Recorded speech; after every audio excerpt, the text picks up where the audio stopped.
তোমরা আজকে যারা চতুর্থ পঞ্চম শ্রেণীতে আছো তারা ডাব্লিউএস কোশ্চেনের মানে তোমাদের একটা ভয় থাকে এবং ডাব্লিউএস কোশ্চেনে অনেকে ভালো পারো আমি জানি। ডাব্লিউএস কোশ্চেনের মানে ইম্পর্টেন্ট গুরুত্বটা কেন জানো? তুমি যদি 5টা মার্ক অ্যান্সার করো 10 মার্ক, মানে 5টা অ্যান্সার করো 10 মার্ক এবং রিয়ারেঞ্জও সেম। তো তুমি যদি এখানে 10 পাও আর রিয়ারেঞ্জে যদি 10 পাও 20 মার্ক তো 80 মার্ক থেকে 20 মার্ক এখানে চলে আসে। এবং আরেকটা মজার কথা হলো এটা অঙ্কর মতো, মানে অঙ্ক বলেছে পুরো কি কাটা, ডাব্লিউএস বলেছে কাটা, লাস্টে যদি প্রশ্নবোধক না দাও কাটা, রিয়ারেঞ্জের ভিতরে প্রশ্নবোধক না দাও তাহলে কি হবে? কাটা খাবা। তো দেখো আমরা এটা খুব ভালো করে খেয়াল করো, এটা বাক্য যাই হোক তুমি নিয়মটা দেখো। The next day was awful.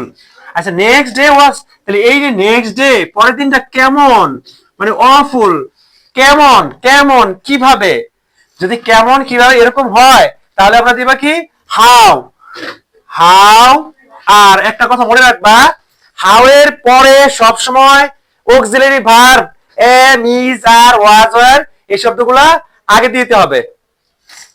তাহলে হাউ ওয়াজ, হাউ ওয়াজ দা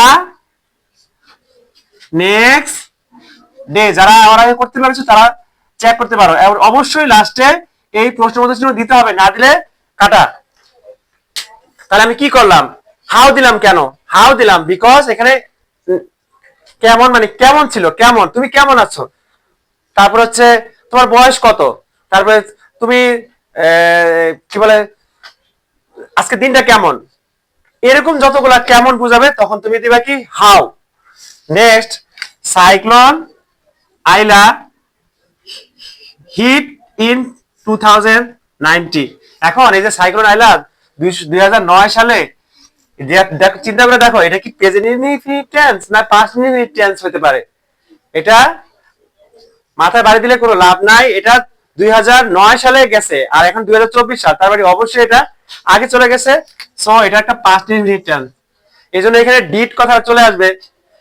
ঠিক আছে, তাহলে তুই লিখতে পারো এটা কি সাল না, সালে কি হবে when, when did, when did. যদি এখানে অ্যাস থাকতো তাহলে এটা প্রেজেন্ট ইনডিফিনিট টেন্স হইতো, যেহেতু অ্যাস নাই এজন্য did, when did cyclone Aila hit বা হাইট যেটা বলো। কিভাবে হলো এটা? এখানে হিট আছে, হিটের সাথে এস নাই, এজন্য আমি বুঝলাম এটা V2। যেহেতু এটা V2 এজন্য এখানে ডিড হবে, হোয়ারের পরে ডিড হবে, তারপরে সাবজেক্ট সাইক্লোন আইলা, তারপরে ভার্ব। আর যেহেতু ইন 2019 নিচে দাগ এটা গায়েব, লাস্টে প্রশ্নবোধক। Next, Babul's father had a grocery shop. বাবুলের বাবার একটা মুদি দোকান ছিল। ছিল এটা যে কি ধরবা তুমি, V2 ছিল। তাহলে কি ছিল? মুদি দোকান ছিল। কি ছিল? হোয়াট। তারপরে what did Babul's, what did Babul's father. এখন যেহেতু তুমি এখানে ডিড দিয়ে দিয়েছো তাহলে হ্যাড হয়ে যাবে কি হ্যাভ। এটা আমি জানি অনেকেই ভুল করবে, এটা অনেকেই ভুল করবে। What did Babul's father have. কেন what did Babul's father have, এই যে ডিড হয়ে গেছে, কারণ হ্যাভ হ্যাজ থাকলে কি হয়, Babul what did Babul's father have হবে না হ্যাজ হবে? হ্যাজ। বাবুলস ফাদার, ফাদার সাথে হ্যাভ হবে না হ্যাজ হবে? ফাদার সাথে হ্যাজ হবে না, চিন্তা করে থাকো। Babul was just a baby, এই যে আবার কেমন, বাবুল কেমন ছিল, ছোট বাবু ছিল। তাহলে how,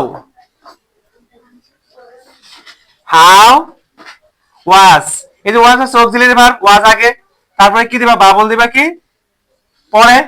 how was Babul just a baby, এই জন্য ওটা কি হবে ভাত চলে যাবে। হাউ ওয়াজ বাবুল, কেন হাউ হলো কেমন বাবু, বাবুল একদম ছোট্ট বাবু, এজন্য হাউ কেমন ছিল, কেমন বাবু, ছোট্ট বাবু। তারপরে ওয়াজ আছে, was Babul subject. Nipa was 6 years old, নিপার বয়স কত, তারপর এটাও কি হবে, how how was Nipa, how old, how old is was Nipa, how old was Nipa, how old was Nipa, নিপার বয়স কত ছিল, হাউ ওল্ড।